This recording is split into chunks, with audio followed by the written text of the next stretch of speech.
Sup everybody, my name is Goldsy and welcome to my first StarCraft 2 commentary in a while.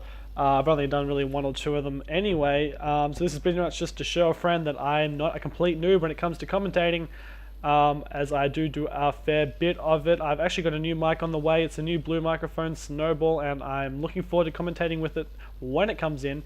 So like I said, this is well, it's been a while, and I'm told I'm not allowed to recast or anything. This is one big long take. It's going to be awesome. It's going to be the shit, basically. So anyway, going straight into the game, this looks like it's Shakira's Plateau, but there does seem to be new changes. This is, of course, after the 1.3 patch, which basically came out today, and the only changes I can really see to the main map is these rocks, which were placed over here into the back entrances of the main, but I think these rocks basically make these expansions pretty much useless anyway, especially now. It looks like that they've put trees around these Salnaga watchtowers. They're pretty much the only changes to this map anyway.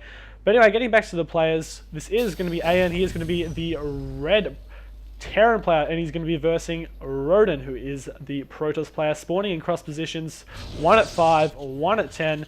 It is going to be a Terran versus Protoss, so hopefully this does it well. As you can see, it's going to make commentating a lot easier with this new patch. As you can see, all these production tabs and income tabs and all these things have all changed since the 1.3 patch. You can see both minerals and gas up here for both players instead of just all players, or just the one player, I should say. So I think that's going to make things a lot easier just on, well, us at the moment.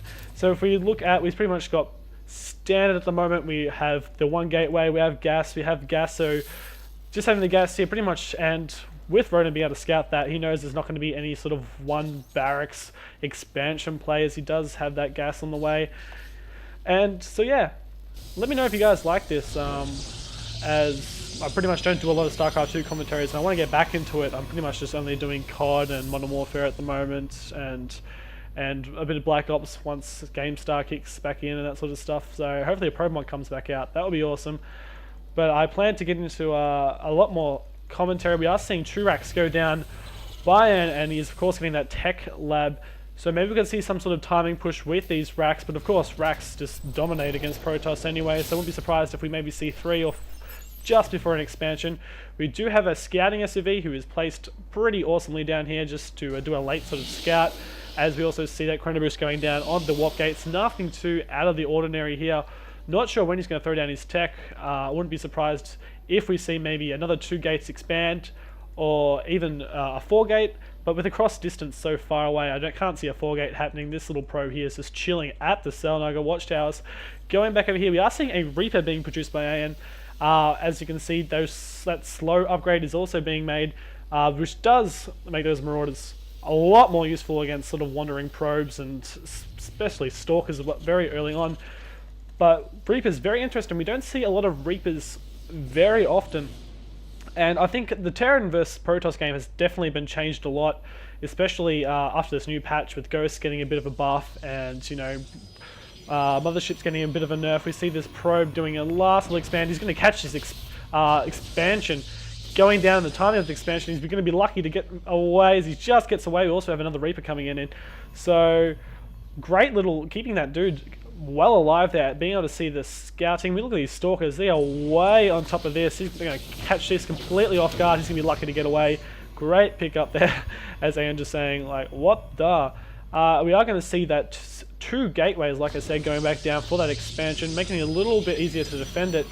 And if we go back over to the Terran base, we are just seeing a lot of stuff being produced off 2 base. He's also now getting his expansion, so he's going to be a little bit behind, but I don't think it's going to make that much of a difference. We could be seeing a little push at the moment, just applying a little bit of pressure, but it's going to be scouted by Rhodan over here, of course leaving this probe at the Salnaga watchtower. We are seeing that second gas go down, so maybe going to transition into maybe Blink Stalkers, probably Heavy Colossus being probably the main thing that Terran Protoss players love to do. So we are seeing that Robo Bay go down, so probably going to be Colossus anyway. Right there, this is actually being attacked here by Aeon, who's actually doing a lot of damage to this Nexus before these guys even realize that. Now being able to come across, maybe going to see a force field, block these guys out, try and catch a few of them. They can see what that slow upgrade does, makes this Stalker pretty much useless. running back here. I think he's going to be able to hold this up. We are seeing a few reinforcing units come in for Aeon. Running back, just queuing up these players. Not going to be good enough. I don't think Aeon's going to be able to pull this off. He's just going to keep on reinforcing this. So if we do see an Immortal coming out, I love Immortals. Immortals need to be used more, especially against Terran Bioballs, especially if you can use them really well and focus down those Marauders. So we are seeing an Orbital Command coming down, so double Orbital Command, as we see another lot of racks, so a lot of racks being placed down, and a factory, of course, maybe to get those Medivacs / Vikings if he thinks Colossus are coming out. That is my phone. People love me. What can I say? Let's look at the income tab. So 27, 26 harvesters, it's pretty much spot on, it's pretty much even, except we do realize that Aeon's only running off one gas, so he can't be transitioning into much at the moment, definitely not tanks or anything, but why would you go tanks anyway? I wouldn't be surprised if this factory does a little bit of scouting. There goes that second gas, and these players are just checking up here. I don't know what you're checking for up there. But you know, you never know, there could be a factory or something, or a hidden expansion, but without these sort of rocks here anyway, it makes pretty much going up here pretty much pointless, really. So we are seeing that Observer. Going to go check what anything else is. We don't have any, like, one thing that really is, one thing I want to see more in Protoss versus Terran is upgrades. Man, I was watching a few games, a couple of Team Liquid games. I forget who the player was, but he has this build where he pretty much got really fast upgrades, and upgrades make the difference in Terran vs Protoss, especially if you can get a quick 1-1 upgrade by 9 minutes in the game. But I'm surprised not to see any sort of engineering base. So this guy is going to pretty much stay alive unless he wants to force a scan, but of course a scan is one less mule. We are seeing Stimpack. Stimpack is also being pretty much nerfed. It's now 170 Blizzard seconds, or in-game seconds, which is a crazy amount of time for one upgrade. We are of course seeing those Medivacs come in. So it's pretty much just a macro game happening at the moment. Look at that, dead even on harvesters, so it's pretty much anyone's game to win at the moment. Going back to the income tab, we are seeing a lot more gas being produced by Rhodan at the moment as he continues to make Stalkers. No upgrades. We are seeing a Forge at the moment now for the Protoss player. Where's that Forge? It's probably hiding in here somewhere. Double Forge for Protoss. So like I say, getting those upgrades. Got to get those upgrades out. So upgrades, yeah, make the difference. We are seeing, look at this. This Observer is going to spot this drop. It is full of Marauders, so hopefully he realizes we do have a pylon sitting back here. It's a bit of an interesting pylon, and this probe's going to probably get picked off if Aeon decides to drop a Marauder, and also maybe even this pylon's gonna die. I'm not sure if he's going to see the pylon. He's definitely going to see the pylon. It's not even looking at the pylon, but it does show up on the minimap, I should say. So we do have a mass fireball. Looks like he will be pushing out now through the middle of the map, as we do have, I'm not sure this is enough sentries to keep on blocking off this. It is a pretty hefty fireball, especially with the double attack with the, oh no, that's a bad spot. One lone Marauder being dropped from that Medivac, as all those Stalkers really just waiting for that. So great sort of seeing by Rhodan there, being able to foresee that drop.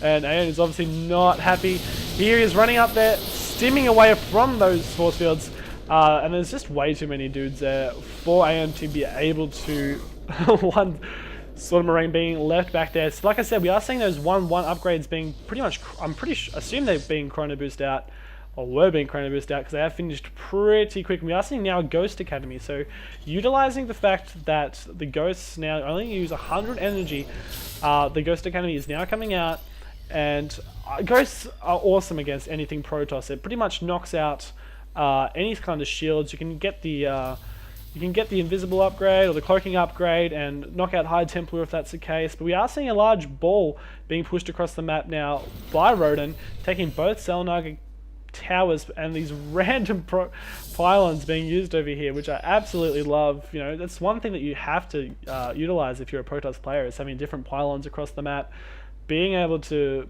warp in units pretty much anywhere when needed. So we are seeing the robotic space. We are going to be eventually seeing Colossus, and as you can see, we now have combat shields, and we have a Hellion, and we also see another expansion which is great. And I think Aeon's doing the right thing. He knows he needs to expand. He needs to get on top of the fact that Colossus are coming out, and Protoss pretty much had their expansion up a little bit before, so he's going to try and catch up, I should say. Blink is now being researched by the Protoss player. We are seeing a few ghosts, and I think this is the right move for Aeon. Be able to expand, keep the expansion. But the other thing is he is behind in upgrades, and we can see 2-2s being researched now from Protoss. And I think you need, if you're going to go heavy viable, a lot of the army, you need to be able to get those upgrades, even though this is a one lonely Hellion mixed in there, for the sake of actually using the factory. It looks like we are going to see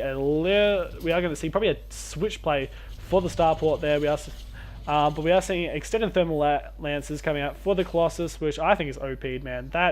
That's what needs to be, 170. Screw stim packs going 170. Thermal lances needs to be 170. And of course, I'm not sure how much Aeon's actually seen. I'm not sure if he's actually seen the robotics bay or anything like that. But of course, getting Vikings out now, which is great timing.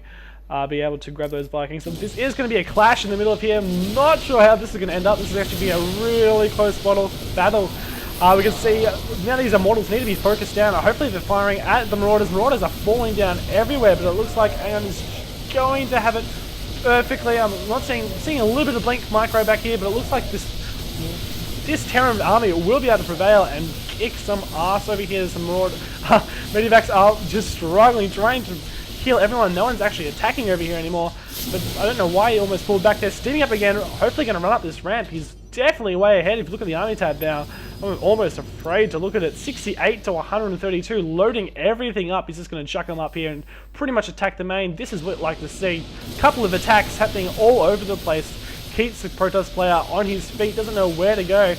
And as you can see, there's not much Protoss player can do now. Even with all these upgrades, it's just too much of a fireball with these ghosts and all that sort of stuff being used as well. Running around, just tearing around this Protoss army. Rhodan just pointing out, God, this matchup is a joke now. And of course, yes, the latest patch has been sort of buffing Terran against Protoss. But I think it needed to happen. Protoss got a little bit OP, especially once they get to the death ball sort of stage. But that was great use by pretty much Marine Marauder. I think Aeon did the exact right thing, and Rhodan can't sort of say that kind of stuff. You know that he was going Marine Marauder. You saw it in your observer. You saw that he's got all these racks. You need to get High Templar, or you need to get Colossus out quicker. You can't be leaving Colossus for 17 minutes into the game to be researching that sort of stuff. So I think it was well played by Aeon. Definitely utilizing the fact that you can do multiple attacks with Medivacs. That kind of stuff definitely works.